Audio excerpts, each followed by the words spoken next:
آپ ایک کاروباری شخصیت ہیں، ٹاؤن پلانر ہیں، ڈیولپر ہیں، موجودہ پوزیشن میں اس وقت کرنٹ پوزیشن اسٹامپ ڈیوٹی کی کیا چل رہی ہے؟ جو شاید بھائی اس وقت جو اسٹامپ ڈیوٹی کی، جب پی ٹی آئی کی گورنمنٹ ختم ہوئی اور اس کے بعد 30 جون کے بعد جو بھی معاملات ہوتے ہیں وہ 30 جون کے بعد ختم ہوتے ہیں، اور نیو فنڈ لگتے ہیں 30 جون کے بعد۔ 30 جون کے بعد انہوں نے اسٹامپ ڈیوٹی تھی وہ انہوں نے 2% کر دی،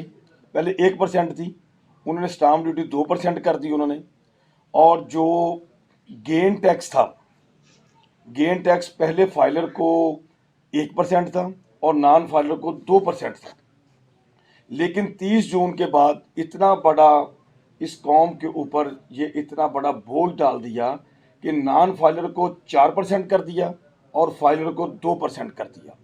اور اس کے بعد جو سب سے بڑا اور زیادہ المیہ تھا کہ جو لوگ جائیداد خرید رہا ہے آدمی، وہ اپنے بچوں کا اپنا سب کچھ پیٹ کاٹنے کے بعد وہ جائیداد خریدتا ہے کہ میں اپنا گھر بنا لوں، اس کے اندر میں اپنے بچوں کو محفوظ کر سکوں۔ اس میں یہ اتنا کیا کہ پہلے جو ود ہولڈنگ ٹیکس تھا وہ تھا 2%، فائلر کے لیے تھا 1%، وہ اتنا بڑا کہ 7% کر دیا نان فائلر کے لیے، Yes. اور فائلر کے لیے شاید بھائی انہوں نے 2% کر دیا۔ ہمارے ملک میں زیادہ تر لوگ دیہاتی ہیں، لوگ ادھر سب اپنا بچوں کا پیٹ پالتے ہیں، ذمہ دار ہیں۔ جب ایک آدمی کی کیپیسٹی کے اوپر، عام رجسٹری کے اوپر آدمی کا 1.5 لاکھ روپیہ خرچہ ہے تو ٹوٹل کاروبار بھی ختم ہو گیا، اور جو گورنمنٹ کو ریونیو جاتا تھا وہ بھی آدھا ہو گیا۔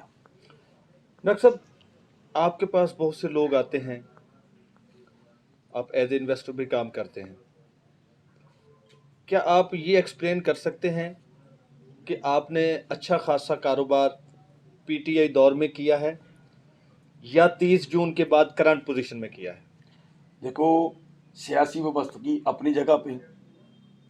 جو انسان کو حقائق ہیں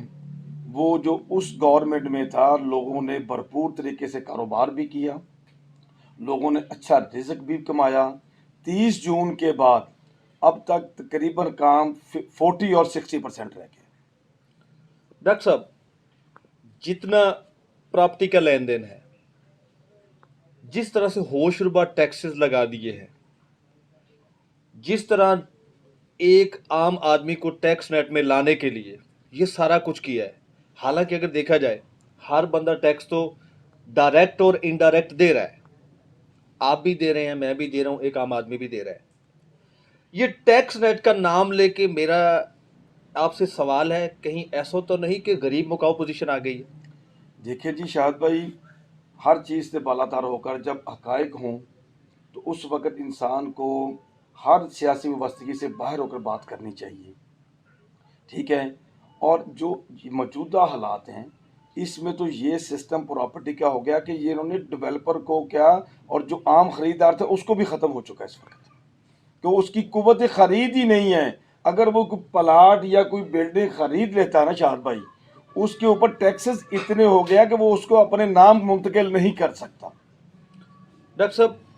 جس طرح سے آپ نے پوزیشن دیکھی، ایک بندہ صبح سے شام تک کوئی چھوٹا کاروبار کر رہا ہے، جو مڈل کلاس بندہ ہے یا غربت کی لکیر سے نیچے زندگی گزارنے والا ہے، وہ 10 سے 15 سال میں کمیٹی ڈالتا ہے، اپنے پیسہ کہیں جمع کرتا ہے، جمع کرنے کے بعد وہ 10 لاکھ کی جائیداد خرید لیتا ہے، شہر میں مکان لے لیتا ہے۔ وہ 10 لاکھ کی کاسٹ پہ اس کو حکومت کی جانب سے کتنا ٹیکسز کے نام پہ جو ہے ذلیل کیا جا رہا ہے؟ پلیز ایکسپلین کیجیے گا۔ شاہد بھائی، جو اگر 10 لاکھ کی پراپرٹی ہو نا، آدمی یہ 10 لاکھ ہے نا، جو جیسے آپ نے بتایا کہ جو آدمی کمیٹی ڈال کر یا اپنی جمع پونجی اکٹھی کر کے کرتا ہے نا، جب وہ اسے انتقال کرانے کے لیے آتا ہے تو وہ پہلے تو وہاں پہ چھوڑ جاتا ہے اس کو، اس کی یہ ہوتی نہیں ہے، کم از کم اسے 1.5 لاکھ روپیہ چاہیے اسے اپنے نام منتقل کروانے کے لیے، ٹھیک ہے؟ جب 1.5 لاکھ، اگر وہ تعمیر شدہ گھر ہے، جو میں آپ کی سب سے بات بتانا چاہتا ہوں، یہ تو خالی پلاٹ کی بات کر رہے ہیں نا، اگر تعمیر شدہ کے اوپر اتنے انہوں نے سکیئر فٹ کے پیسے لگا دیے ہیں، 1650 روپے پر سکیئر فٹ، وہ تقریباً ایک آدمی نے 10 لاکھ کا مکان خریدا ہے، اس کو جب انتقال کروانا پڑتا ہے شاہد بھائی، اسے 30 لاکھ میں کروانا پڑتا ہے، 10 لاکھ میں نہیں کروانا پڑتا، اس کو 30 لاکھ کے حساب سے گورنمنٹ کو فیسیں دینے پڑتی ہیں۔ جب 30 لاکھ کے حساب سے آپ فیسیں دیں گے نا تو اس کا 5-6 لاکھ روپے خرچہ آئے گا اس کا۔ ڈاکٹر صاحب، موجودہ پوزیشن میں سابقہ گورنمنٹ یہ کہتی تھی کہ ہم ٹیکس نیٹ بڑھا رہے ہیں، موجودہ حکومت کا بھی یہ پوزیشن ہے کہ ہم ٹیکس نیٹ بڑھا رہے ہیں۔ اس سارے ٹیکس نیٹ کے نام پہ کہیں ایسا تو نہیں کہ پاکستانی عوام کو ذلیل کیا جا رہا ہے؟ حقیقت تو یہی ہے نا جی، حقیقت تو آپ جو بات کہہ رہے ہیں نا، آدمی کو ہم تو یہ کہتے ہیں کہ جو اس وقت موجودہ گورنمنٹ ہے اس کو یہ چاہیے کہ لوگوں کو مکمل ریلیف دیں، اور خاص کر ود ہولڈنگ اور گین ٹیکس کے متعلق وفاقی حکومت کے یہ انڈر ہے، وفاقی حکومت کا یہ ادارہ ہے، یہ گین ٹیکس اور ود ہولڈنگ کے اندر اتنی ریلیف دیں کہ ہر آدمی آسانی سے اپنے بچوں کو اپنے کسی گھر میں محفوظ کر سکے۔ ڈاکٹر صاحب، آپ اور ہم کچھ انڈائریکٹ ٹیکسز بھی دیتے ہیں۔ اگر ہم گھر میں چینی لے رہے ہیں اس پہ ہم ٹیکس دے رہے ہیں، اگر ہم بناسپتی گھی لے رہے ہیں ہم اس پہ ٹیکس دے رہے ہیں، اگر ہم کوئی ایکس وائی زیڈ شے بازار سے پرچیز کر رہے ہیں ہم اس پہ ٹیکس دے رہے ہیں۔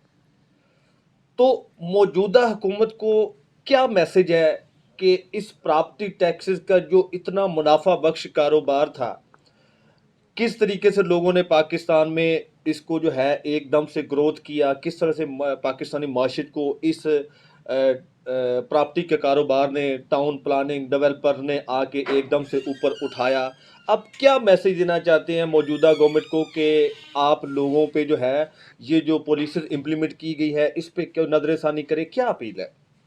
شاہد بھائی، میری تو یہ موجودہ گورنمنٹ سے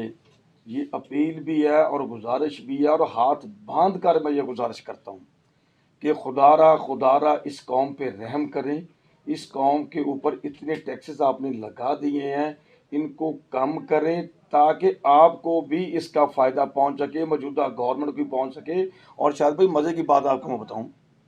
جو آپ نے ٹیکسز کی بات کی ہے نا کہ فلاں ٹیکس فلاں ٹیکس، آپ یہ دیکھیں کہ مسجد کا بل آتا ہے اس پہ ٹیلی ویژن کا ٹیکس لگا ہوا ہوتا ہے۔ اس سے بڑا المیہ اور کیا ہو سکتا ہے کہ مسجد کا بل ہے اور اس کے اندر ٹیلی ویژن کی فیس کا لگا ہوتا ہے، اس سے بڑا المیہ ہمارا اور کیا ہو سکتا ہے؟ ڈاکٹر صاحب آج کے اس پروگرام کا میرا لاسٹ کویشچن، آپ ایک ٹاؤن کو سٹیبل کرتے تھے، اس میں بہت سے لوگوں کا کاروبار زندگی وابستہ تھا، اٹ مین